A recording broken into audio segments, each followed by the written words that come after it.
Reading with your kids. Hola, ni hao, konnichiwa, assalamu alaikum, shalom, mahaba, moni mili wanji, namaste, jambo, bienvenidos. Hi, my name is Jedley, and this is the Reading with Your Kids podcast. We are coming to you from the beautiful neighborhood of Reedville in the southwest corner of Boston, Massachusetts. We are so honored and so delighted that you're joining us in our mission to help families grow closer through reading. Please be sure to subscribe to the show on the iHeartRadio app, on Spotify, Apple Podcasts, Amazon Music, Ghana, Himalaya, wherever you find your podcast. And please tell all of your family and friends about the show. Our guest today is Cheryl Johnson. She is here to celebrate her beautiful backyard bird book. Before we invite Cheryl into the studio, we want to let you know that this episode of the Reading with Your Kids podcast is brought to you by Princess Pumpkin, the Pocket Alpaca, by Michael James and Amber Speiler. Princess Pumpkin, the Pocket Alpaca, is an inspired and whimsical children's story for kids ages 4 to 7. It contains 29 full-color illustrations that tell the story of a small, rejected, impish, and real-life little alpaca born way too small to survive at only 5.5 pounds. She is adopted by humans and raised as a princess when she overcomes illness and rejection for being different. She seeks out friendship and learns that just by being herself, independent and brave, is the key to acceptance. Michael and Amber authored this book to share the real-life story of a little 5-pound alpaca. The book touches on the topics of bullying, acceptance, and the value of a loving and non-traditional family. And it's brought to life by the artwork of Kristen Yamas. Get your copy today. Princess Pumpkin, the Pocket Alpaca, by Michael James and Amber Speiler. This episode of the podcast is also brought to you by The Sound of Words by Anita Landau. Anita wrote The Sound of Words to help individuals learn how to use their senses to make sense of reading, spelling, and writing English words. As we've talked about here on the podcast many times with many different experts, the English language doesn't always make sense. The Sound of Words empowers the individual as he or she learns to mark the letters and words to find the sound spellings. The book is organized in vowel-sound patterns with the vowels in the order they are found in the alphabet. Hearing, saying, writing, letters, words, doing the decoding process, the sound spelling, seeing, reading, the sound of words is going to make a huge difference in your kid's life. Get your copy today, The Sound of Words by Anita Landau. Join us right now from Victoria in the south of Texas. I'm really excited. Our guest today is here. She's the author of my backyard bird book. Please welcome to the show, Cheryl Johnson. Hey, Cheryl, how are you? Hey, I'm great. Thank you so much for having me. I've got to warn you, I'm very passionate about this subject, so you may not be able to get me to shut up. You're just going to have to, hit the mute button. Well, we may be in the same boat because I've shared here on the podcast a few times our lovely home in Reedville, which Reedville is a neighborhood in the city of Boston, but we're on the very literally the city line is my fence. On the other side of my fence is a bird sanctuary. Oh, nice. And so, and because the birds don't pay attention to boundaries like we do, Nature has boundaries issues. Yeah. Yes. So, I live in the country. I fight with it all the time. There you go. we have a lot of those birds will come into our space in our backyard, and we welcome them with open arms. And I've mentioned this at least twice a year. Our backyard becomes a rest stop on a migration route. I'm not quite sure what birds they are, but there a couple of times a year you will go out in the backyard and you cannot hear yourself think because there are literally thousands of birds in the trees hanging out, chatting, just taking a rest. Migration is something that everybody needs to experience. And in South Texas, so I live close to the coast, and just give you a real quick bird thing. So a lot of birds migrate. They go south for the winter. They go to Costa Rica. And, who doesn't want to spend the winters in Costa Rica? I know I do. So they winter in Costa Rica. Then starting maybe late March through the first part of May, they migrate up to the northern part of the U.S. and Canada. They migrate into the U.S. We get some of them that stop in Texas, but a lot of them move forward. And they'll fly all night over the Gulf of Mexico. And so the first land that they hit, they'll just dive bomb in. And they'll call it a fallout. So you'll just be, if the winds are right, the birds will literally fall out of the sky, and you will have just hundreds of them, and these little warblers of every color of the rainbow. And the first time I experienced spring migration, it just absolutely unbelievable. Just the variety of birds. I had no idea. Yeah. It's just so beautiful. So I took my husband, who's just incredibly supportive of my bird obsession, has no interest in birding, but he supports. We happened to be on the coast during migration, and I said, one of my favorite birding places is right over here. So we went and looked. So he goes, well, let's just go walk through it. And he was just amazed. He had no idea. He said, I had no idea there were blues and yellows and greens and reds and the variety. They're just amazing. Yeah. Absolutely amazing. Yeah. It really is.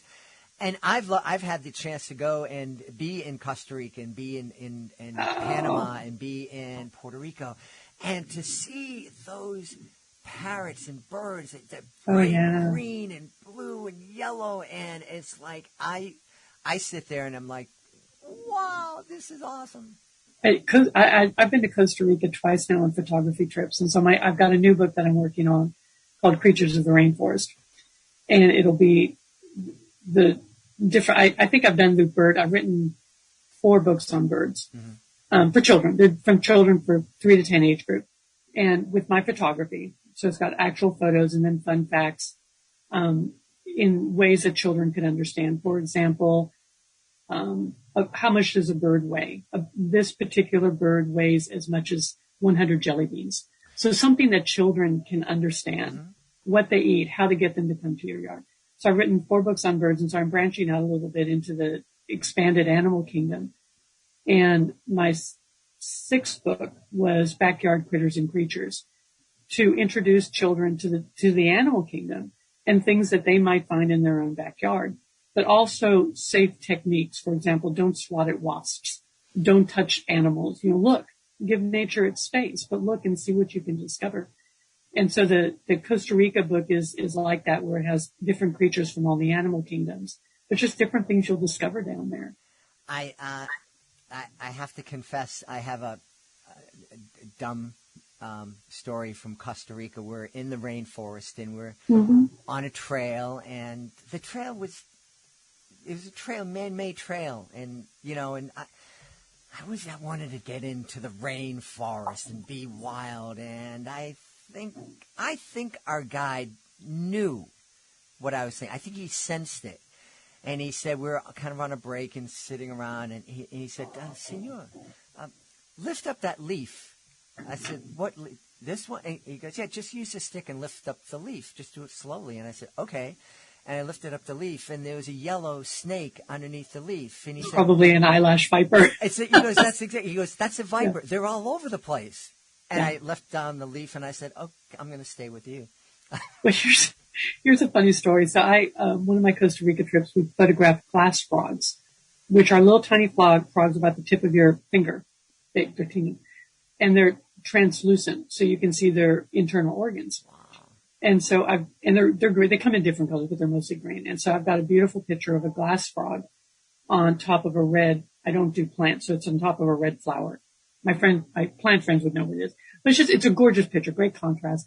So I entered that in a photo contest, and it won Best of Show. And the newspaper called me up to interview me about this picture I took. And I could tell by the questions that they were asking that they wanted so badly for me to tell them that I trekked hours through the rainforest, and I was covered with mosquito bites and mud and, beat off man-eating vipers. I didn't have the heart to tell them that the whole thing was set up. I was on a trail. Somebody put the frog on the flower. I took the photo. But rainforest scary. Not going in there. Yeah. I came to realize that. It's a nice thought. And if I were younger by a few decades, I might try to get the training to do it. And but not even then.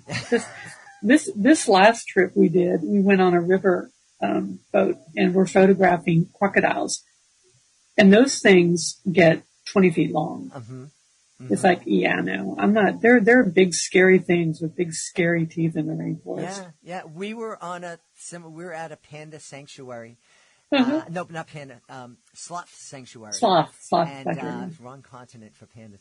But we're in a sloth sanctuary in Limon, or outside of Limon, on the eastern coast of Costa Rica, and we went out on a river cruise in this little boat, and they're just using a stick to kind of push us along. And the guide said, "Oh, there's a crocodile." And my wife said, "Where?" And he tapped the crocodile with the stick, and the crocodile made a splash right next to my wife, and she said, "Don't you dare do that again."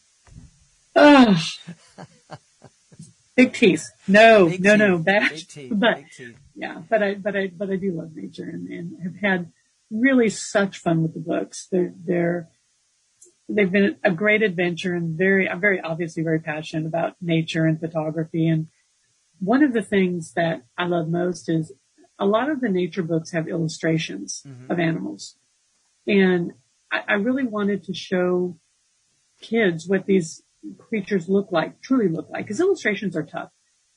And so they respond to the photographs. They are just amazed what they can discover in their backyard. So that the Backyard Bird Book has 17 different creatures in it. And they're like, wow, I can see those red birds in my backyard. It's like, yeah, they're super common. You'll trip over them once you start looking at them. Yep. And once you realize what you're seeing. Right. When I first started doing photography, I put up bird feeders.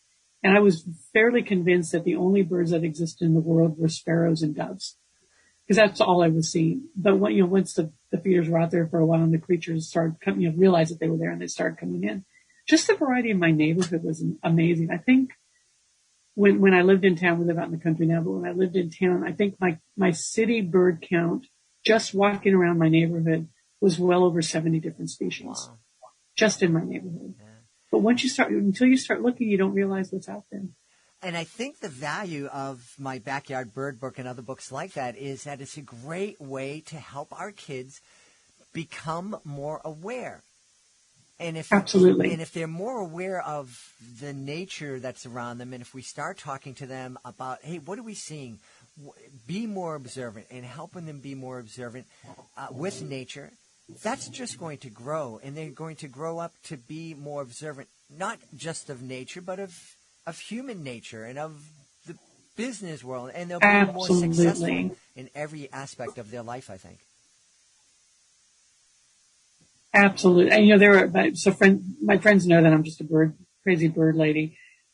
They say that like that's a bad thing, but so they'll send me email links and stuff like that. But studies and studies and studies have shown that people who enjoy nature are just happier. Mm-hmm. There's just something about being out in nature. As a photographer, I always have my camera up and I'm taking pictures, and I forget sometimes to put the camera down and just experience. And it's such an amazing experience. I'll never forget, I was photographing little tiny birds. They're called kinglets, ruby crown kinglets. And they're little drab olive colored birds, but when they get riled up, it's like their head explodes with this amazing ruby orange crown. They're just beautiful. And so I was photographing them, and they were getting annoyed at me, so their crowns were popping up. But one got too close for me to photograph. And so I put my lens down, and I was just watching it, and I thought, what a gift. What a gift to have this creature be so comfortable with me that it's hopping around 2 feet from my foot. It's just, nature is just amazing. Yeah. And that's what I hope to convey. I hope to intrigue kids, to expose them to the variety that's out there, just right in their own backyard. Right. Not just birds, but insects, and not to be afraid of spiders, not to be afraid of wasps, but respect nature, but appreciate the beauty that's there and appreciate what they do we all live in this planet, and they contribute so much to our way of life as humans, and we need to respect that, and we need to appreciate them. And what a great thing if we can help our kids understand what these different tiny creatures give to us, how they make our environment better. If we can help our kids understand, that little bee is pollinating these different plants and helping the plants grow and helping our food grow. And if we didn't have these little teeny weeny bees, then we'd be in big trouble. And just think, if something that small can play such an important role in our lives, just think about you, my 3-year-old, my 5-year-old, my 7-year-old. Just think how much you're going to be able to impact the world. Absolutely. And, here's an interesting fact for you. Mosquitoes, who I really don't know what God was thinking when he invented mosquitoes, but one of my future books I'm working on are going to have mosquitoes in it. Mosquitoes are actually pollinators. They're one of the most important creatures in the pollination process. I had no idea. I just learned something new. Yeah. And so we hate mosquitoes, but the reality is that they're an important part in the food cycle of nature. Also, there are lots of birds that live on nothing but mosquitoes. So these things that we hate are actually very important. Right. Yeah. And you may not like them, but you should sure appreciate them. Yeah. Yeah, absolutely. I know that my beautiful wife has gained an appreciation for bats since we moved out here, because we have lots of bats in our backyard who eat the mosquitoes. Mosquitoes, we like bats. Yes. So the bats migrate like birds do. A lot of people don't realize that, but bats migrate. So they're here I don't know, I've not studied them enough to know how extensive their migration is as far as how far north they go. I know that there are several locations in Texas where you have bat caves. And it's fascinating at night to see them come up. So you've got the caves and they come up and they circle and make like a funnel going up and then take off and disseminate. But thousands and thousands and thousands of bats at dusk coming up. And so we had gone to see, there's one in the Texas Hill Country called the Mason Bat Cave. And they have cliffside seating, and they will tell you, if you do not want to be touched by a bat, do not sit in the front row. So of course I immediately backed up. They're like, and you don't move. I mean, if something comes flying at you, don't move your feet because you don't want to step on them. But it is crazy. But yeah, bats are cool. Bats really are cool. We've had Dr. Kristen Larson on the show, and she is a bat scientist, and so many great things that she shared with us about bats, and just to help our kids get over the fear that I guess we naturally have of bats. Bats are really cool. And that was the main one of my goals with Backyard Critters and Creatures, which is my 6th book, was I wanted first of all kids to go out to their backyard or to their local park and realize that they can discover just amazing creatures right outside their door, be it their backyard or park or front yard or whatever. But to not be afraid of it. I'm one of the stories I share. So I've got a picture of it. I talk about spiders. So I've got a spider in there. Is a great story about E.B. White, who wrote Charlotte's Web.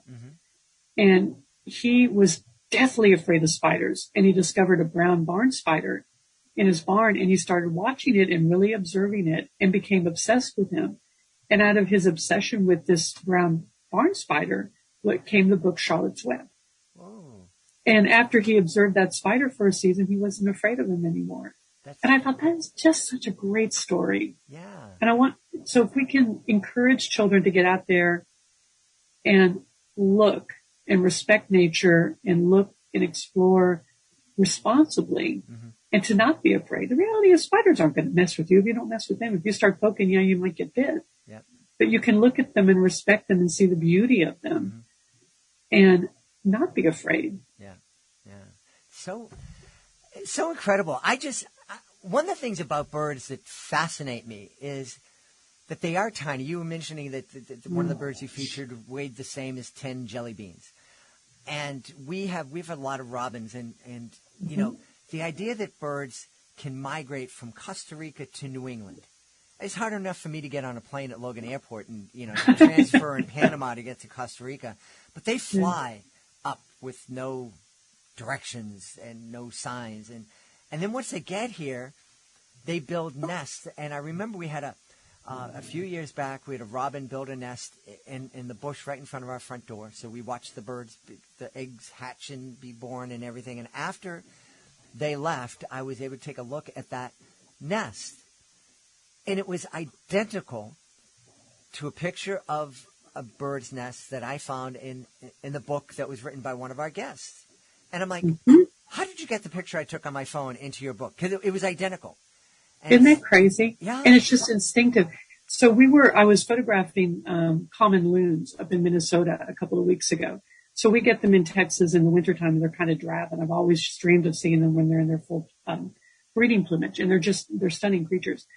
But the fellow that was doing the tour for us is a wildlife biologist, Stan Tequila. He's actually written some children's books also, and love Stan. He was just so marvelous.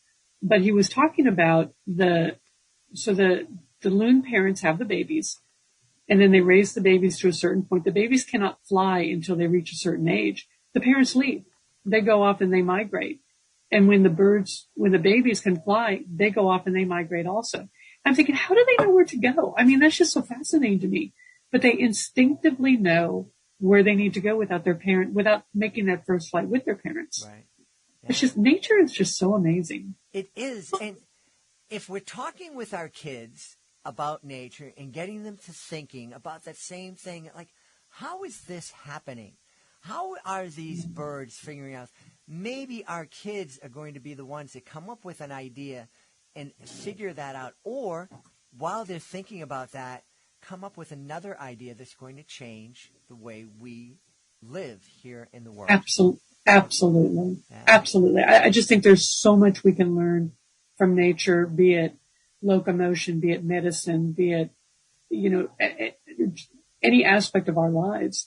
I think we just write off nature and, better living through modern medicine, which I'm certainly a fan of, but there's so many things in nature that if we were to just take a step back, that we can learn so much. Yeah.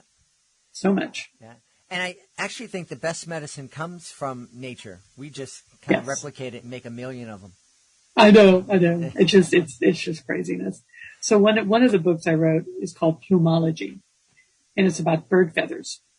It's actually, of all my books, it's my favorite. It's not one of my bestsellers because it's a little nerdy.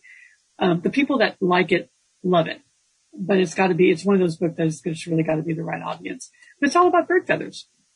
And it's so fascinating to me, the stories, something so simple as bird feathers, and how much scientists don't know about them. Mm-hmm. But there's just so much to learn. Yeah. So much. Wow. Yes. Well, I tell you, I had a learning experience regarding feathers. When my daughter was maybe 2 or 3 years old, I was thinking about bringing birds into my magic act, and so we found a couple of doves, and my daughter loved them. And the dove, she was holding the dove in her hand, and then the dove took off, kind of whatever. It just flew, and it was in the house. But she went to not grab it, but it startled her, and she wanted to hold on to it. And when the bird flew away, it left all of its tail feathers in my daughter's hand, and she was horrified. Oh, and she thought she had killed the bird, and I didn't know. So I'm calling up a vet. And my vet's going, I don't do birds, and I finally found a bird vet, and he said, nah, no big deal, it'll grow back. No big deal. So birds molt. Some birds molt twice a year. Most of them molt once a year. And so you have northern cardinals up there, yes? We have the red birds. Yep. Yeah. So they are the most dramatic of the molting birds. So you'll see sometimes a cardinal that has no feathers on its head whatsoever. And so every year I see on the Facebook pages on the nature ones, what is wrong with this bird? Is it dying? Do I have what? It's like, no, it's just really molting. But so birds lose their feathers. It's part of the process. Mm-hmm. So if you see a bird with no feathers on its head, it's okay. It's okay. They'll grow back. It'll be beautiful. But tail feathers, they lose them all. Some birds, blue jays particularly, will have a time of year where they cannot fly because they've lost the feathers when they're molting. Wow. And they're not unable to fly when they lose them until the new ones grow in. Well, we certainly find a lot of blue jay feathers here in the Boston area. Yeah. Yes. This has been a fun conversation. Cheryl, where can people go to find out more about my backyard bird book and all the books that you've written? So they can go to my website, CherylJohnsonAuthor.com. All of my books are on Amazon. They can go there, and I do have an author page if they just look for Cheryl Johnson. Bird books is usually the easiest way to have them pull up. 4 of my books have been published by Puppy Dogs and Ice Cream publishers, and so the name got me. That is the reason I submitted. I saw that name and thought I loved them. So 4 of my books are available on their website, including my Backyard Bird book. Wonderful. And hardcovers and soft covers available on both of them. Awesome. Well, we've had a wonderful time speaking about birds and nature and kids and how much fun we can have all around, speaking about my Backyard Bird book. And our guest has been the author, Cheryl Johnson. Cheryl, thanks so much for being with us. Oh, thank you again so much for having me. This has just been such great fun. Please be sure to join us for the next episode of the Reading with Your Kids podcast. Our guest will be Victoria Smith. She'll be here to celebrate her certified great read. It's called Tuxedo Baby. That's the next episode of the podcast. Hey, you might be wondering what this certified great read thing is all about. Well, if you are a parent, you want to go to readingwithyourkids.com, click on the Parents Click Here button at the top of the page, and check out our certified great read wall of fame. All of the books that are listed there, along with their reviews, have been deemed worthy of 4 or 5 out of 5 stars by our panel of teachers, parents, and kids. It's a way to let you know that these books are worth a place on your family library shelf. If you're an author, you definitely want to check out the Certified Great Read program. Like I said, if our panel believes that your book is worthy of 4 or 5 out of 5 stars, it becomes a Certified Great Read. And along with our Certified Great Read Wall of Fame, there are a number of other great promotional tools that can help the world know all about your book. Check it out today by going to readingwithyourkids.com. If you're an author, click on Authors Click Here. If you're a parent, Parents Click Here. And if you're just want to reach out and say hi, be sure to click on the contact button. Let us know what you like about the show. Let us know what we could be doing better. And let us know who you would like to hear in a future episode of the podcast. I want to thank the folks who made today's show so wonderful. Of course, I want to start by thanking our guest, Cheryl Johnson. Please be sure to check out my Backyard Bird book. Also want to thank our sponsors, The Sound of Words by Anita Landau, and also Princess Pumpkin, the Pocket Alpaca by Michael James and Amber Speiler. My team deserves a big thank you. Fatima Khan, Rory Grady, Nicole Belcastro, Mirabella Q, Rain Pan. I want to thank my beautiful wife for all the support she gives me, and we all want to join together to thank you. Thank you so much for taking the time to join us today, and as always, thank you so very much for taking the time to make the world a better place by reading with your kids.